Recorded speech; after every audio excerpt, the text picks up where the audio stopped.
Hello students, welcome to the new session. I just hope that you all have purchased your books and notebooks for the session, and in case you haven't purchased it yet, then get it as early as possible. Okay, so for chemistry you have Dr. Dalal's new simplified middle school chemistry for class 6 and for class 7th. Okay, which is shown here in the picture. Now, with the start of the session, just make sure that you are being regular with the studies and regular with the assignments also, okay? And during explanations, if you don't get any part, if you have any query, any question, then do write to me or email me to my email ID, okay?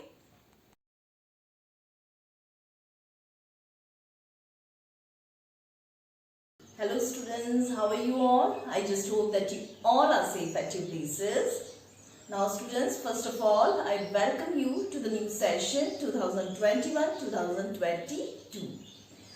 Since we all are facing this crisis, so offline classes, they are not available now. So we'll continue with the online classes, okay? I'm Neelima Kailkhura, your chemistry and biology teacher. And I'll be teaching you chemistry and biology class 6 and 7. Now students, let's start our session with the first chapter. Chapter 1, matter and its composition. Okay, and here in this chapter, we'll revise all the topics that we have covered in class 6 also. So let's continue it now. Matter and its composition. First of all, what is matter? Now, this topic is something that you are starting right from class 3. Matter is anything which occupies space, has mass and can be perceived by our senses. Perceived by our senses means that we can see, we can touch and we can feel. Now, matter is anything that you see around, okay?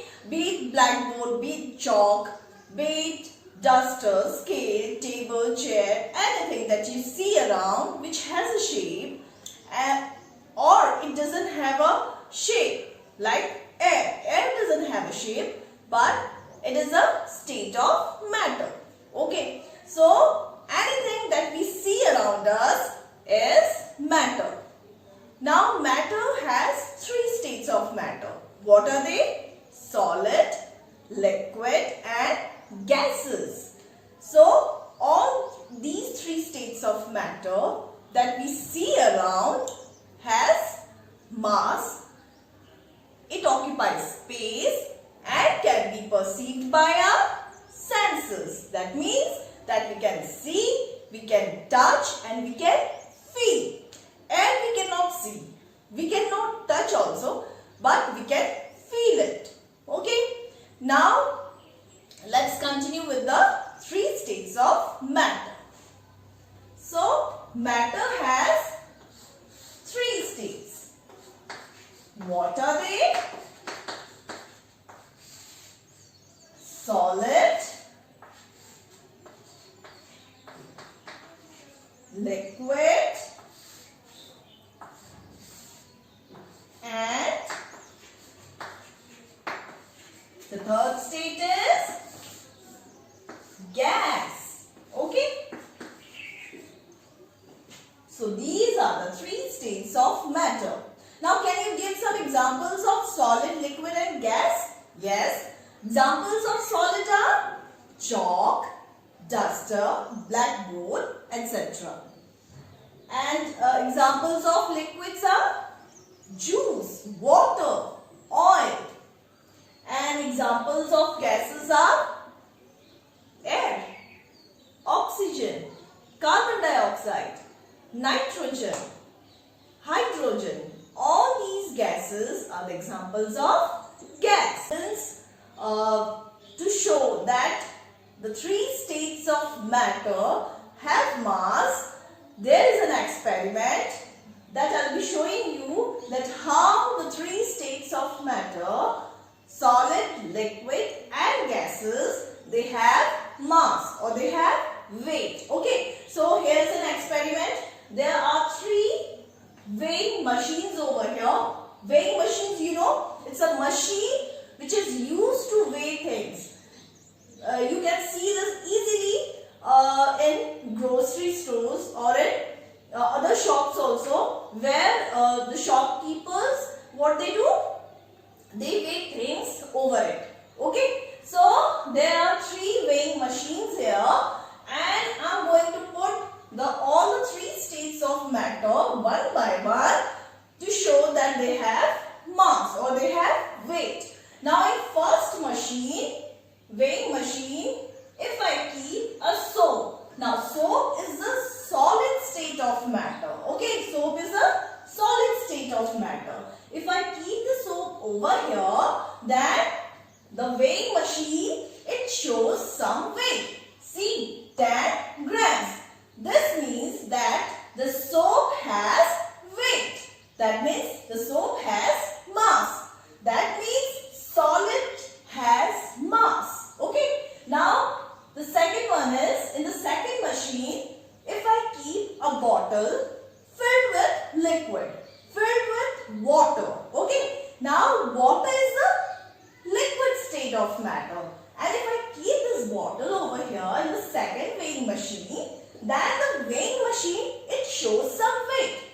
Here you can see it is showing 1 kg. Okay, so it shows that the water inside the bottle has weight. It shows that liquid state of matter has weight. Okay, now comes the third one.